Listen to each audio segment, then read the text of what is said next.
তোমাদের সকলকে আমার ইউটিউব চ্যানেলে স্বাগত। আজকে তোমাদের সামনে আমি আলোচনা করছি ক্লাস 10-এর যে দ্বিতীয় পর্যায়ক্রমিক মূল্যায়নের 4 নম্বর ইতিহাসের যে সেটটা রয়েছে সেই সেটটা নিয়ে। প্রথম প্রশ্ন কি বলেছে, মহারানীর ঘোষণাপত্র জারি হয় কবে জারি হয়েছিল? এটা কিন্তু তোমার 1 নভেম্বর 1858 সালে।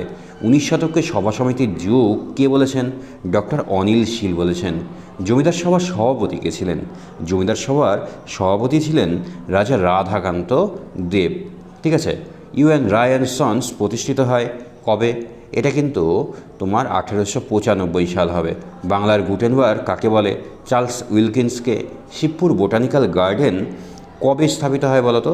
এটা কিন্তু 1767 খ্রিস্টাব্দে 1787 খ্রিস্টাব্দে কিন্তু হয়েছিল। লাইনোটাইপ নামে বাংলার উন্নত মানের টাইপ রাইটার তৈরি করেছিলেন কে? সুরেশচন্দ্র মজুমদার। মিরাট ষড়যন্ত্র মামলা শুরু কবে হয়? এটা শুরু হয় 1929 সালে।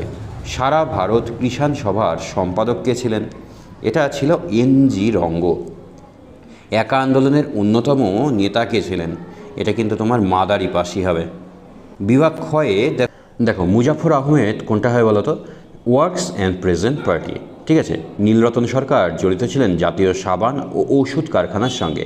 জর্জ টমসন জড়িত ছিলেন তোমার বেঙ্গল ব্রিটিশ ইন্ডিয়া সোসাইটির সঙ্গে। আচ্ছা, বিভাগ গয়ে যে প্রশ্নগুলো আছে দেখো, ভারত সভা প্রতিষ্ঠার মূল উদ্দেশ্য কী ছিল? চলো আমরা এগুলো পিডিএফ থেকে দেখি। ভারত সভা প্রতিষ্ঠার মূল উদ্দেশ্য ছিল দেশে শক্তিশালী জনমত গঠন করা, সর্বভারতীয় রাজনৈতিক স্বার্থে ভারতের বিভিন্ন অঞ্চলের জাতি ও মতাবলম্বীদের গোষ্ঠীকে ঐক্যবদ্ধ করা, হিন্দু মুসলিম সম্প্রদায়ের মধ্যে সাম্প্রদায়িক সম্প্রীতি স্থাপন করা, স্বল্প শিক্ষিত ও সাধারণ ভারতীয়দের মধ্যে রাজনৈতিক গণ আন্দোলনে সামিল করা। বটতলা প্রকাশনার বৈশিষ্ট্য কী ছিল? বাংলার মুদ্রণের ইতিহাসে বটতলা প্রকাশনের গুরুত্ব বিশেষ উল্লেখযোগ্য।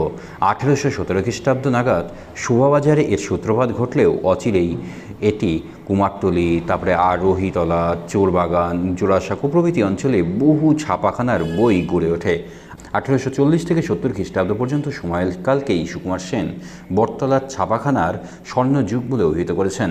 প্রকাশিত গ্রন্থ, এখানকার ছাপাখানা থেকে প্রকাশিত হতো ধর্ম, আইন, তারপর নীতিকথা, প্রাচালী, গোপাল ভাঁড়, জাতীয় গ্রন্থ, অনুবাদ সাহিত্য, অধীর রসাত্মক, কুরুচিপূর্ণ ও অশ্লীল অধিবাযুক্ত বহু গ্রন্থ।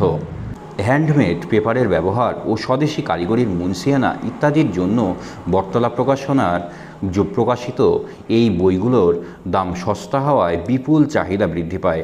19 শতকে শিক্ষার বিস্তারে বটতলা প্রকাশনার গুরুত্ব কিন্তু অনস্বীকার্য ছিল।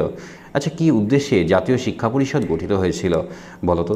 এর উদ্দেশ্য ছিল বিদেশি শিক্ষা সংস্কৃতি বর্জন করে জাতীয় আদর্শ অনুসারে সাহিত্য, বিজ্ঞান ও কারিগরি শিক্ষাদান করা, শিক্ষার্থীদের মধ্যে নৈতিক শিক্ষাদান করা ও দেশ সেবার মনোভাব জাগিয়ে তোলা, ব্রিটিশ শিক্ষানীতির সমালোচনা করা, মাতৃভাষার মধ্য দিয়ে শিক্ষার প্রসার ঘটানো, কার্লাইল সার্কুলার ও বিশ্ববিদ্যালয় আইনের বিরোধিতা করা ইত্যাদি ছিল এর উদ্দেশ্য। তেলেঙ্গানা আন্দোলন কেন হয়েছিল? 1946 খ্রিস্টাব্দের জুলাই থেকে 1951 খ্রিস্টাব্দে পর্যন্ত নিজাম শাসিত হায়দ্রাবাদ তেলেঙ্গানায় এক কৃষক বিদ্রোহ সংগঠিত হয়। এটি তেলেঙ্গানা আন্দোলন নামে পরিচিত। এতে 3000 গ্রামের 30 লক্ষ কৃষক যোগদান করে। তেলেঙ্গানা আন্দোলনের নেতৃত্ব অন্ধ্র মহাসভার উদ্যোগে কমিউনিস্ট নেতা রবি নারায়ণ রেড্ডির, ইয়েলো রেড্ডি এবং পি.সি. সুন্দরাইয়া প্রমুখ নেতৃত্বে এই কৃষক আন্দোলনটি সংগঠিত হয়। চৌরিচৌরার ঘটনার গুরুত্ব কী?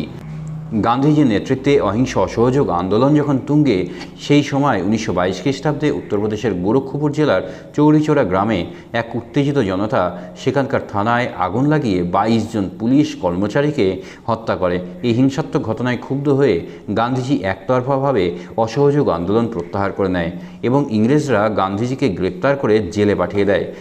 তোমাদের যদি ভিডিওটা ভালো লাগে তাহলে অবশ্যই লাইক, শেয়ার এবং সাবস্ক্রাইব করো। বন্ধুদের মধ্যে বেশি থেকে বেশি পরিমাণে শেয়ার করো। ধন্যবাদ সকলকে।